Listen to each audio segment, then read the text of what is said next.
Over the last few days, Donald Trump has been living through his own political Christmas carol, forced to confront the past, the present, and the future all at once.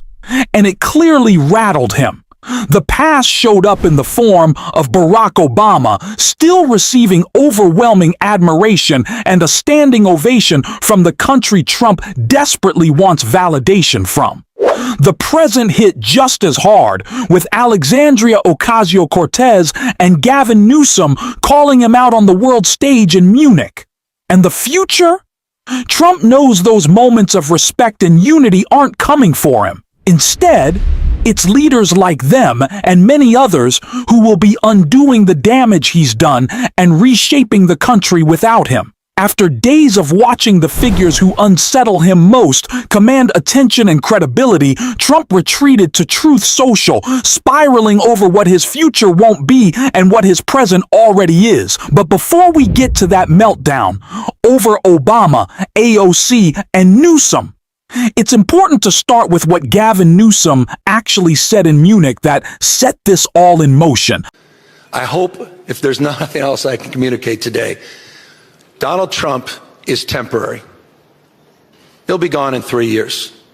California is a stable and reliable partner in this space. And it's important for folks to understand the temporary nature of this current administration in relationship to the issue of climate change and climate policy. I've talked a lot on this show about Donald Trump's cognitive decline and why it's an existential concern. This is a man who shapes foreign and economic policy based on impulse, lashing out on social media, reacting emotionally to trivial things, and suddenly deciding tariffs on Canada should jump 50%. But there's another psychological layer to his decline that's just as troubling. Trump is coming to terms with the fact that he won't be here forever. He knows history is already moving past him. People are working to undo his damage, erase his name from institutions, and repair the harm he inflicted on American democracy. That doesn't mean we won't study the era, but there will be no honorable legacy, no monument celebrating him. And Trump feels that panic deeply. That's why he's trying to build his own legacy in real time, obsessing over ballrooms, arches, even forcing himself into places like the Kennedy Center. But none of it is landing. Trump won't get the standing ovations. The country is moving forward towards something better. That's exactly what Alexandria Ocasio-Cortez was talking about in the clip we need to address, right before Barack Obama once again sent Donald Trump into a very public meltdown. And spending money on that in order to actually protect our democracies internally as well as externally.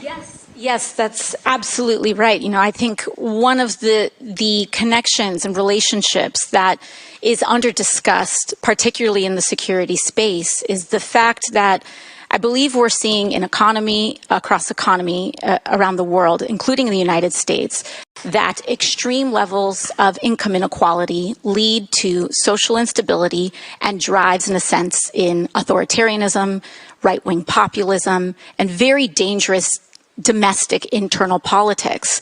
And that is a direct outcome of not just income inequality, but the failure of democracies over decades to deliver.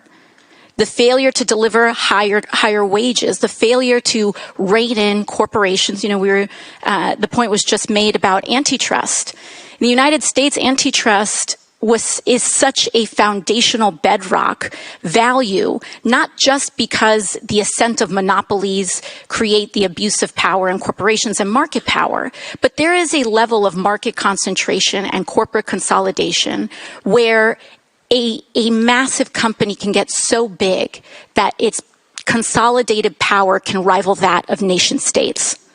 And democracies, we have elected leaders, and in massive corporations that then begin to consume the public sector, gobble up these spending, they start to call the shots. And we're starting to see this with some of the billionaire class throwing their weight around in domestic politics and in global politics as well. So it is of utmost urgent priority that we get our economic houses in order and deliver material gains for the working class, or else we will fall to a more isolated world governed by authoritarians that also do not deliver to working people. AOC is spot on. And there are so many clips from Munich that I could have chosen. I think that one is especially important. Talking about how we move past and defeat Donald Trump and the fascist movement that he leads isn't just about him. He is a symptom of this larger problem, and at the very root of it is rampant. Income inequality is the power that the billionaires and the oligarchs and the institutions have.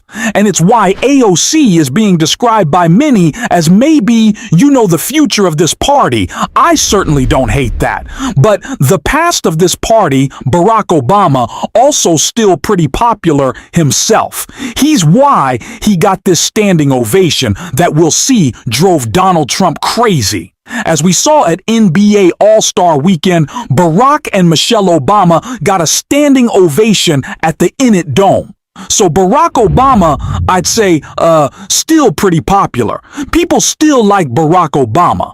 As for Donald Trump, when he goes to sporting events, a lot of boos.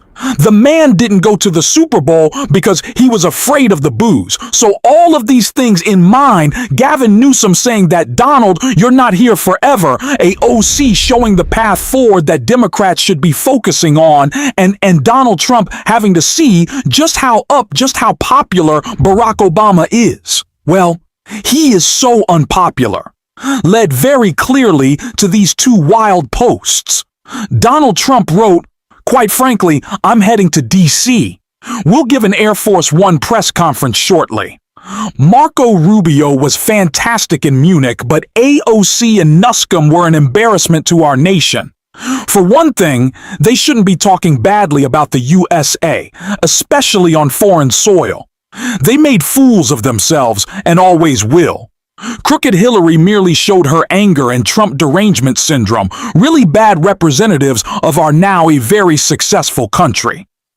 But it wasn't the only thing that Desperate Donnie was talking about, because, as you may remember, there was reporting that Donald Trump wants to put his name on both Dulles Airport and Penn Station, and is threatening to withhold funding if that does not happen. And that is why Trump wrote at the Gateway in New York and New Jersey, because he's opposed it, because it's going to cost billions of dollars, quite frankly, more than projected or anticipated. Much like Gavin Nuscombe's Railroad to Nowhere, which is many times over budget with no end in sight and could financially obliterate what is left after Nuscombe of the California economy, it is a disaster. Gateway will likewise be financially catastrophic for the region unless hard work and proper planning is done. Now, to avoid insurmountable future cost overruns, please let this statement represent the fact that under no circumstance will the federal government be responsible for any cost overruns, not $1. The federal government is willing to meet, however, to make sure that this does not happen. Also, naming of Penn Station. I love Pennsylvania, but it is a direct competitor to New York, and eating New York's lunch to Trump Station was brought up by certain politicians and construction union heads, not me. It is just more fake news, no cost overruns. Thank you for your attention to this matter, President DJD. There's a lot to unpack here. First of all, Donald Trump lecturing anyone about cost overruns is almost surreal. This is a man whose casinos went bankrupt, whose business record is filled with failures, and whose own ballroom project is reportedly hundreds of millions over budget. And yet he wants to position himself as the authority on responsible development. That's hard to take seriously. At its core, Trump's obsession has always been about branding. Putting his name on buildings, landmarks, anything that already exists, and slapping his label on it. He hasn't built lasting institutions that improve people's lives. His policies primarily benefited his family and the ultra-wealthy. What he's chasing now isn't governance. It's permanence. He's desperate to carve his name into as many physical spaces as possible because he knows his political relevance is fading. When he sees Barack Obama receive standing ovations at events like NBA All-Star Weekend, when he hears Gavin Newsom describe him as temporary rather than permanent, and when Alexandria Ocasio-Cortez outlines a forward-looking vision that resonates with younger voters, it hits him where it hurts. Because Trump understands something on a deeper level. His influence has limits. He is aging. His political coalition is not expanding. The enthusiasm he craves is not growing. That looming reality that his legacy may ultimately be defined by January 6th Capitol attack and the turmoil of his presidency is something he cannot control, and it clearly unsettles him. The more he senses history moving on, the more tightly he clings to whatever power remains. And that volatility is something Democrats need to recognize and address strategically. It's not enough to rely on traditional playbooks. New voices and new energy matter. Leaders like Ocasio-Cortez represent that generational shift. And when Obama recently spoke with Brian Tyler Cohen about investing in younger Democratic leadership, the message resonated for a reason. If the party wants to move beyond the Trump era, it has to actively build what comes next, not just react to what came before. In authoritarian countries, and we've seen in dictatorships, but we have not seen in America. And that kind of heroic, sustained behavior in sub-zero weather by ordinary people is what should give us hope.